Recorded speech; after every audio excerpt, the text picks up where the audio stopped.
Welcome back 10th class again. Now we are going to start again chapter 7's important question. तो ये एक और chapter 7 का most important question है. In what ratio does the point -4, 6 divide the line segment joining the points A and B. अब इसमें हमें in what ratio जो है वो हमें फाइंड आउट करनी है. और इसमें मेन क्वेश्चन क्या दे रखा है हमारे पास लाइन सेगमेंट में डिवाइड जहां पे होगा बेटा वहां पे आपने सेक्शन फॉर्मूला ही यूज करना है, बिकॉज यहाँ पे हमें रेशियो जो है वो पूछी गई है.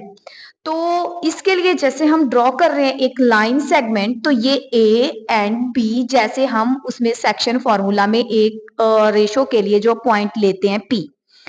अब इसमें क्या होगा, जब डिवाइड यहाँ पे पूछा गया है तो जो -4 और 6 है इसकी वैल्यूज जो है वो हमें फाइंड आउट करके यानी कि इसको आगे लेके चलना है हमें डिवाइड के अकॉर्डिंग. और यहाँ पे ए की वैल्यू जो है वो हमारे पास ऑलरेडी गिवन है 6, 10 एंड बी की वैल्यू जो है वो 3, -8. आपको पता है जो रेशो जब हम फाइंड आउट करते हैं तो इसको हम M1 एंड M2 लिखते हैं यहाँ पे सेक्शन फॉर्मूला में. तो रेशो हमारे पास नहीं गिवन है यहाँ पे, तो यानी कि M1 अपॉन M2 यानी कि ये डिवाइड में है. तो it means M1 ratio M2 तो हमारे पास यहाँ नहीं है रेशो, तो हम यहाँ लेट कर लेंगे इसको K/1. तो यहाँ पे जो P होगा उसको हम लेट करेंगे K/1. तो ये हमारे पास M1 एंड ये हमारे पास क्या है M2. ये as it is X1 Y2 X2 Y2. अब हम इसके ऊपर सेक्शन फॉर्मूला जो वो अप्लाई करेंगे. सेक्शन फॉर्मूला हमारे पास क्या है, M1 X2 plus M2 X1 upon M1 and M2. तो यहाँ पे हम X के साथ इसको कर रहे हैं तो इसको डिवाइड बोला है, तो जो -4 है वो हम यहाँ आगे लेके चलेंगे इसके साथ, ताकि हम इसको इसके साथ क्रॉस मल्टीप्लाई करके इसकी रेशियो जो वो आगे फाइंड आउट कर सके. नीचे कुछ नहीं है तो आप लेट कर सकते हो हेल्प के लिए 1.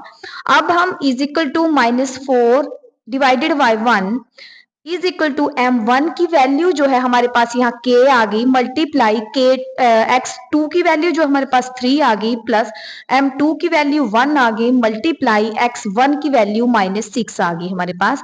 अब ratio M1 plus M2 K plus 1 is equal to -4 upon 1 is equal to इसको इसके साथ मल्टीप्लाई करा 3K प्लस -6 1 6 K प्लस 1.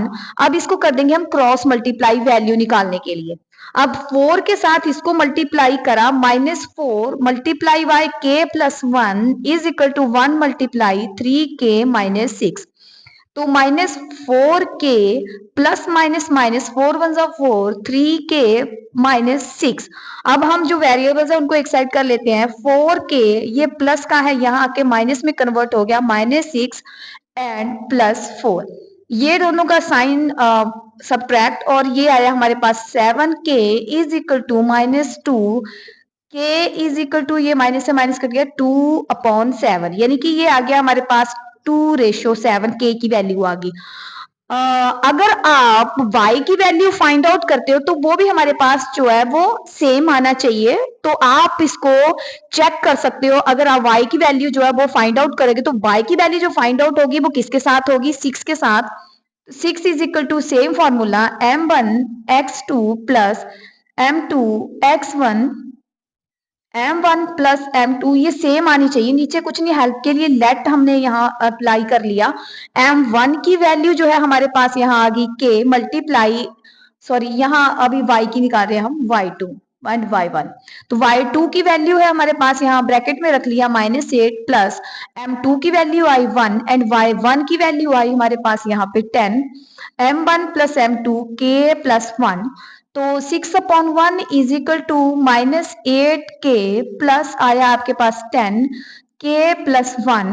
अब इसको क्रॉस मल्टीप्लाई कर दिया, 6K plus 1 is equal to 1 -8K plus 10.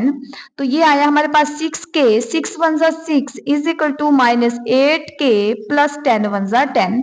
6k plus का 8k is equal to 10 minus 6 और ये हो गया हमारे पास 14k इज इक्वल टू इसमें से इसको हमने सब्ट्रैक्ट करा तो ये बच गया हमारे पास यहाँ पे 4 and k is equal to 4 divided by 14 2 two ज़ 4 2 7 ज़ 14 k की वैल्यू आ गई 2/7 तो देखा आपने इन दोनों की वैल्यू जो है वो सेम आ रही है ये भी यही आया ये भी यही आया तो डिवाइड करके दोनों की वैल्यू सेम आनी चाहिए सॉरी फॉर्मूला अप्लाई करने के बाद दोनों की वैल्यू जो वो सेम आनी चाहिए तो जब भी डिवाइड का आपके पास ऐसा डिवाइड आएगा इस सेक्शन फॉर्मूला में और रेशो जो है वो हमें पॉइंट दिए हुए हैं और रेशो निकालनी है हमें इसकी तो इसको आपने ये लेट कर लेना है और फिर इसको आपने क्रॉस मल्टीप्लाई करके इसकी वैल्यू जो वो फाइंड आउट करनी है थैंक यू सो मच बेटा